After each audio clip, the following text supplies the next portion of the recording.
What is up, Gorilla Nation? It is Relentless here, bringing you a Mendoza vendor reset weekly video. Yes, that is a lot of V's. You can get a tongue twister just trying to say that 4 times fast.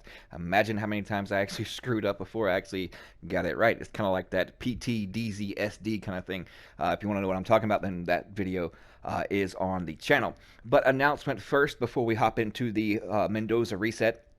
On January the 2nd, which is tomorrow at 7 p.m. Eastern, I will be doing a live stream for a Gorilla Nation member. He is a member of the Special Forces and he is deployed overseas. So I'm trying to get some resources together to create some care packages to give them a little taste of home, to maybe give them a little joy during all these Happy New Year and Christmas seasons, because they're over there defending our freedoms. So that's a whole lot of sacrifice. So anything that I can do to try to give back or give a little comfort and a little pleasure of home to those troops over there, then I plan to do so. So tune in January the 2nd at 7 p.m. for that live charity stream.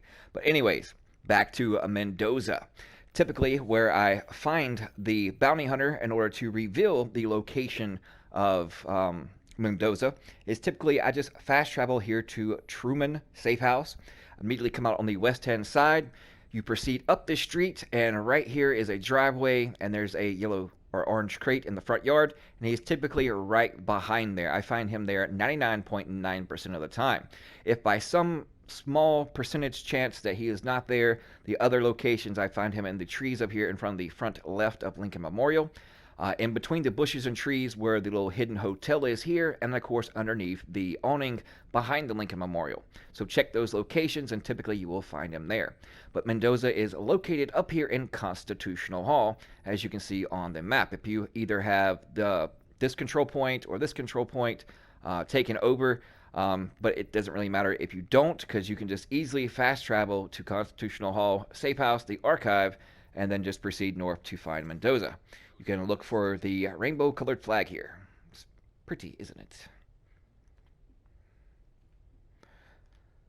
Then you want to open these doors, proceed through them. Alright, as you go up here, she's right on the right-hand side. Now, before we hop in there, if you want to know how to change your stats to reflect the base damage of your weapons, just click on whatever particular weapon. Then since I am on PS4, I'm not sure if it's the same on Xbox, I think it should be, then you mash in your left stick, then scroll all the way down, it'll say show base damage, and you actually turn that puppy on. So that way, when you do go to the vendor, it'll reflect on all the weapons that actually have, will show up that little white numbers right below the main big numbers of your damage, and will show you the actual base damage of whatever particular weapon. It is the artist tool. You call it war, we call it art. 29.8k with a base of 23,063. Perfect Rifleman Allegro transmission. Next we have an R&K holster, 11.5% crit hit damage.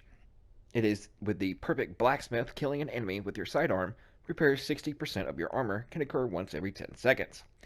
Moving on, we have an ongoing directive chest piece with 5.5% weapon damage, 7.5% headshot damage, and then 7% crit hit damage with hardened, and then 3 mod slots. You get an offensive, defensive, and utility. Not too bad of a chest piece. You can easily take off headshot damage, especially if you're on console, and then roll a high number value of armor on there, and would be a halfway decent start to a 3 or 4 piece ongoing directive build. Next, we have a True Patriot chest piece. It has 9.5% crit damage, headshot damage, and 472 skill power with hardened.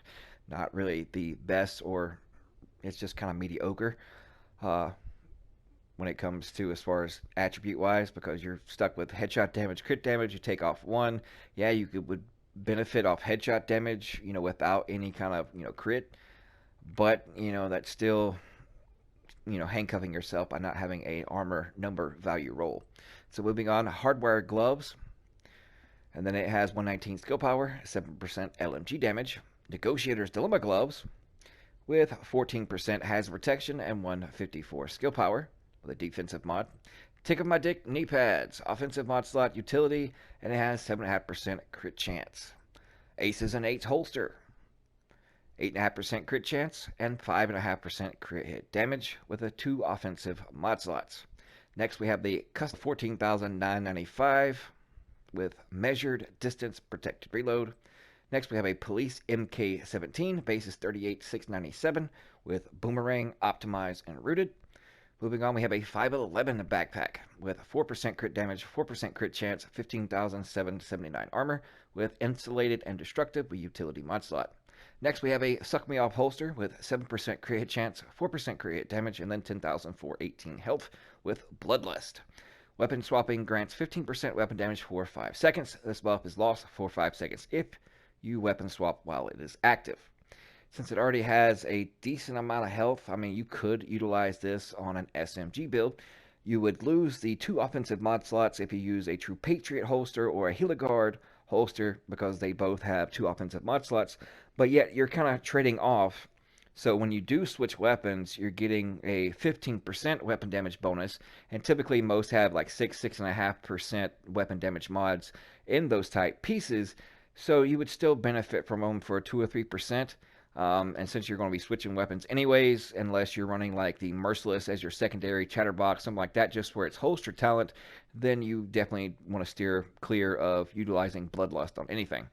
But next we have an offensive mod slot, 1.5% weapon damage, 1% damage to health, and then 2% damage to armor.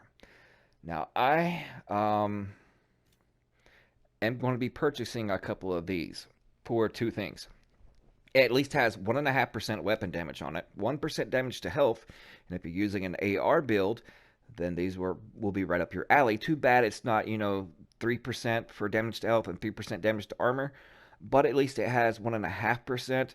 So if you look at in comparison to a overall 5% weapon damage mod going to whatever archetype weapon you're using, this 1.5% weapon damage and the 2% damage to armor is actually going to be just a little bit stronger than a 5% weapon damage mod. But once you get around the 6.5%, it just depends on more or less the build. Now, if you run an AR clutch type thing, then you would want something with a little more damage to health because you're already getting 29% baked in. So, I mean, to make it worth it on an AR build, you would at least want 2% damage to health, of course, and that is my opinion. But finally, we have a Pulse mod, 29% effect duration. All right, well, that's going to wrap it up for Mendoza's reset. Don't forget the live stream January the 2nd at 7 p.m. Eastern. We do that charity stream for our troops, one of our clan members over in the Special Forces unit that is deployed overseas. Also, check out a really awesome, funny video. It took me some time, something a little different than just your normal gameplay, build vids, or talking about the game itself, and just did a little humor. So check out PTDZSD video and have you some laughs. And I hope you guys have a great New Year's Day, and we'll see you fudging later.